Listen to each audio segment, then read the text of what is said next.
Assalamualaikum warahmatullahi wabarakatuh. Nama saya Vanessa Nur Alia dari kelas 4C. Saya akan mengajar mengenai jual beli. Apa itu jual beli?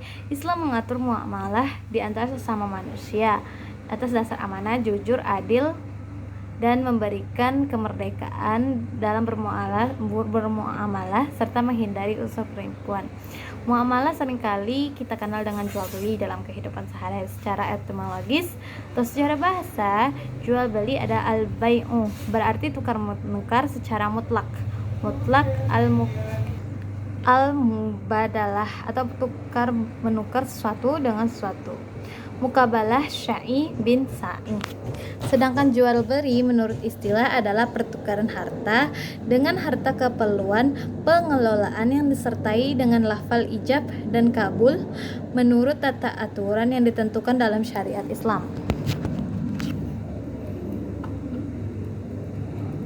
Kemudian dasar hukum jual beli. Jual beli merupakan akad yang dibolehkan menurut Al-Quran, sunnah dan ijma para ulama. Maka hukum jual beli ini adalah mubah atau boleh. Setiap orang bisa melakukan akad jual beli dengan baik. Maka disyariatkan jual beli dalam Al-Quran, Quran surah Al-Baqarah ayat 275. Wa ahallallahu al-bai'a wa haramal riba. Padahal Allah telah menghalalkan jual beli dan mengharamkan riba. Kemudian hadis Rasulullah, artinya dari Rifa'ah bin Rafi radhiyallahu anhu, bahwasannya Nabi SAW ditanya tentang mata pencaharian yang baik. Beliau menjawab, seseorang bekerja dengan tangannya dan setiap jual beli yang mabrur. Hadis riwayat Al-Bazzar dan ditashih oleh Hakim. Maksud mabrur dalam hadis ini adalah jual beli terhindar dari usaha tipu menipu yang dapat merugikan orang lain. Kemudian dari ijma, Syekh Ibnu Qudamah radhiyallahu anhu menyatakan bahwa kaum muslimin telah sepakat diperbolehkannya jual beli atau bai. Karena mengandung hikmah yang mendasar. Hikmah tersebut adalah bahwa setiap orang pasti mempunyai tergantungan terhadap sesuatu yang dimiliki orang lain. Kemudian rukun jual beli. Adapun beberapa rukun jual beli diantaranya ialah penjual dan pembeli. Jadi dalam jual beli haruslah ada namanya penjual dan pembeli, aqidain. Kemudian ada barang yang diperjualbelikan atau ma'qud alaihi. Barang yang diperjualbelikan ialah barang yang dapat ditukar dengan sesuatu yang akan ditukar. Zaman sekarang disebut uang. Jadi barang yang dapat ditukar dengan uang itulah namanya ma'qud alaih. Kemudian alat nilai tukar pengganti barang, duit. Sering kita dengar ialah duit atau uang. Kemudian ucapan serah terima antar penjual dan pembeli atau ijab kabul.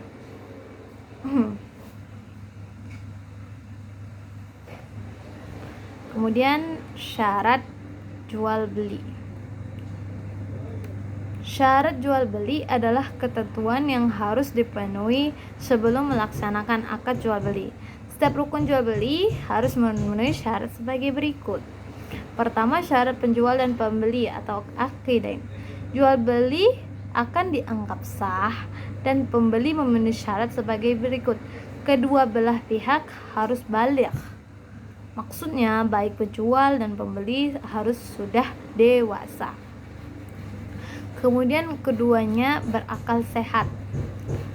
Penjual dan pembeli haruslah berakal sehat. Maka orang gila dan orang yang bodoh tidak mengetahui hitungan tidak sah melakukan akad jual beli. Dalam hal ini Syekh Taqiyuddin Abi Bakar Al-Husni dalam kitab Kifayatul Ahyar menjelaskan, disyaratkan bahwa jual beli dilakukan oleh ahlinya, baik penjual maupun pembeli. Tidak sah jual beli anak kecil, orang gila dan orang safih atau bodoh. Kemudian yang ketiga itu bukan pemboros, tidak suka membazirkan barang. Kemudian bukan paksaan, yakni atas kehendak sendiri. Jadi kalau kita mau beli sesuatu itu harus atas kehendak kita sendiri. Nah, ini bersesuaian dengan hadis Nabi dari Ibnu Hibban dan Ibnu Majah. Nabi Shallallahu Alaihi Wasallam bersabda, sesungguhnya jual beli itu sah apabila dilakukan atas dasar suka sama suka. Kemudian syarat barang jual beli atau maqud alaih. Adapun syarat barang yang diperjualbelikan sebagai berikut. Barang harus ada saat terjadi transaksi, jelas dan dapat dilihat atau diketahui oleh kedua belah pihak. Penjual harus memperlihatkan barang yang akan dijual kepada pembeli secara jelas, baik ukuran dan timbangannya, jenis, sifat maupun barangnya.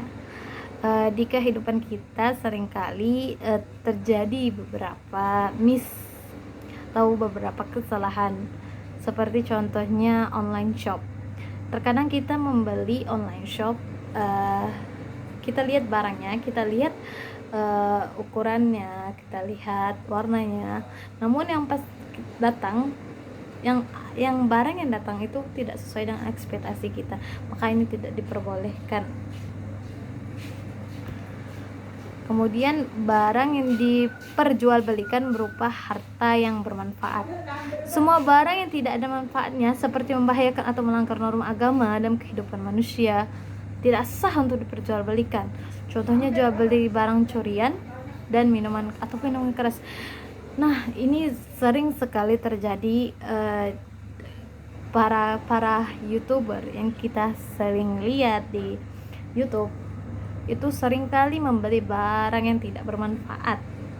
Bahkan mereka rela menghabiskan budget yang besar untuk itu. Maka ini tidak diperbolehkan. Karena sesungguhnya yang berlebih-lebihan itu tidak baik. Kemudian barang itu suci. Jual beli bangkai, kotoran, barang yang menjijikan dan sejenisnya tidak sah untuk diperjualbelikan dan hukumnya haram. Seperti contoh barang yang menjijikan itu haram hukumnya dijual. Kemudian milik penjual. Oleh karenanya, barang-barang yang bukan milik sendiri seperti barang pinjaman, barang sewaan, barang titipan tidak sah untuk diperjualbelikan. Seperti itu. Misalnya kita meminjam sebuah barang dari kerabat. Kemudian ada seseorang yang tertarik dengan barang yang kita pinjam tersebut. Maka kalian tidak boleh menjualnya karena itu bukan milik kalian. Maka di sini itu hukumnya haram. Kemudian barang yang dijual dapat dikuasai oleh pembeli. Tidak sah jual beli ayam yang belum ditangkap, merpati yang masih berterbangan, ikan yang masih di kolam dan sebagainya. Begitu juga sebaliknya. Nah, ini termasuk salah satu jenis riba yang kita sering dengar. Riba itu dosa sangat besar. Semisal kita membeli pisang, kita udah booking pisang satu kebun, tapi beberapa kondisi kadang pisang kita sudah bayar sama penjual, kemudian kadar buah pisang itu tidak berbuah, maka ini haram, jelas haram, ini riba. Kemudian alat untuk menukar barang. Nah, alat menukar haruslah alat yang bernilai dan diakui secara umum penggunanya. Selain itu, menurut ulama fiqh bahwa nilai tukar yang berlaku di masyarakat harus memenuhi syarat berikut. Harga harus disepakati kedua belah pihak dan disepakati jumlahnya. Terkadang kita sering temukan di kehidupan kita sehari-hari itu tawar-menawar. Nah, jika kita tawar-menawar tapi penjual tidak enak hati atau tidak maka ini tidak dibolehkan. Kemudian nilai kesepakatan itu dapat diserahkan langsung pada saat jual beli. Apabila jual beli dilakukan secara barter, al-muqayyadah bukan berupa uang tetapi berupa barang, maka tidak boleh barang yang diharamkan. Kemudian ijab dan kabul. Ijab dilakukan oleh penjual dan barang, dan kabul dilakukan oleh pemberi barang. Ijab kabul dapat dilakukan dengan kata-kata penyerahan dan penerimaan, atau juga dapat berbentuk tulisan atau faktur, kwitansi, nota dan lain sebagainya. Macam-macam jual beli yang sah.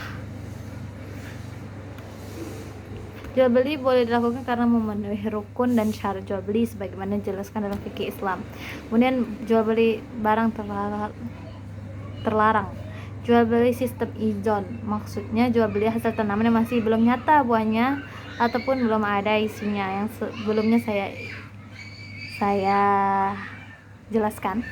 Kemudian jual beli barang haram, contohnya seperti minuman keras, bangkai, khamr atau darah atau daging babi. Kemudian jual beli sperma hewan. Jual beli sperma hewan tidak sah karena sperma tidak dapat diketahui kadarnya dan tidak dapat diterima wujudnya. Kemudian jual beli anak binatang yang masih dalam kandungan induknya. Kemudian jual beli barang yang belum dimiliki. Jual beli barang yang belum jelas. Ada unsur horor di dalam barang itu. Adapun yang lain, jual beli yang sah tapi dilarang oleh agama. Jual beli pada saat khutbah dan salat Jumat. Kemudian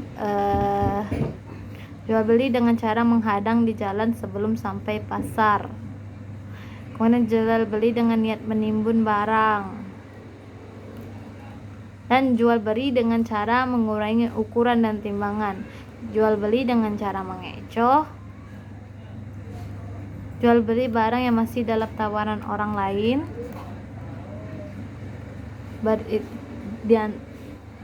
Beberapa di antaranya adalah barang yang halal dibeli namun juga dilarang.